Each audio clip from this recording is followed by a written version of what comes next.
আমরা মুসলমান মুসলমান ভাই ভাই, কিন্তু এই মুসলমানের ভিতরে কতগুলো দল হয়ে গেছে। একটি দল আরেকটি দল যদি ভুল করে এমন ভাবে বলে বসে যেন মাটির সাথে মিশিয়ে দিল। প্রিয় ভাই, সে তো আপনারই ভাই, কালেমা পড়া আপনারই ভাই। কিছু আকীদার জন্য সে আপনার কাছে এতটাই নিচে নিচে নেমে গেল, আপনি তাকে এতটা নিচ নজরেই দেখলেন।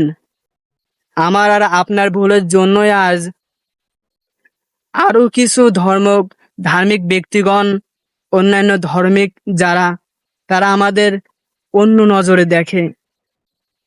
যদি আজ আমরা ঐক্য হয়ে থাকতাম, আমাদের সব আলেমগণ মাথাগুলো যদি এক জায়গায় বসে ভালো কিছু করত, একটা প্ল্যাটফর্মে নিয়ে এসে যদি এক জায়গায় থেকে যদি আমরা চলতাম, তাহলে কিন্তু সব ধর্মের লোক আমাদের আজকে প্রশংসায় ভাসিয়ে দিত।